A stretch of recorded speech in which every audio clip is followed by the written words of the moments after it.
France and the United Kingdom is now underway. We thank them both. Tonight, I want to speak with you about why we have taken this action. 1 year ago, Assad launched a savage chemical weapons attack against his own innocent people. The United States responded with 58 missile strikes that destroyed 20% of the Syrian Air Force.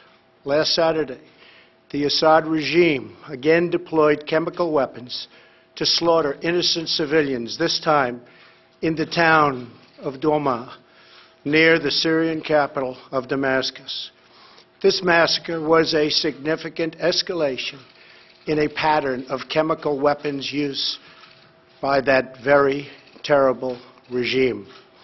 The evil and the despicable attack left mothers and fathers, infants and children thrashing in pain and gasping for air. These are not the actions of a man. They are crimes of a monster instead.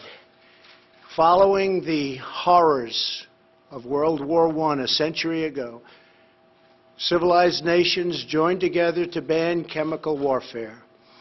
Chemical weapons are uniquely dangerous, not only because they inflict gruesome suffering, but because even small amounts can unleash widespread devastation. The purpose of our actions tonight is to establish a strong deterrent against the production, spread, and use of chemical weapons. Establishing this deterrent is a vital national security interest of the United States. The combined American, British, and French response to these atrocities will integrate all instruments of our national power, military, economic, and diplomatic. We are prepared to sustain this response until the Syrian regime stops its use of prohibited chemical agents. I also have a message tonight for the two governments most responsible for supporting, equipping, and financing the criminal Assad regime. To Iran and to Russia, I ask, what kind of a nation wants to be associated with the mass murder of innocent men, women, and children? The nations of the world can be judged by the friends they keep. No nation can succeed in the long run by promoting rogue states, brutal tyrants, and murderous dictators. In 2013, President Putin and his government promised the world that they would guarantee the elimination of Syria's chemical weapons. Assad's recent attack and today's response are the direct result of Russia's failure to keep that promise.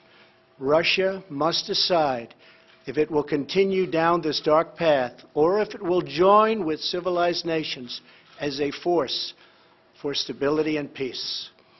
Hopefully, someday we'll get along with Russia and maybe even Iran, but maybe not. I will say this. The United States has a lot to offer. With the greatest and most powerful economy in the history of the world.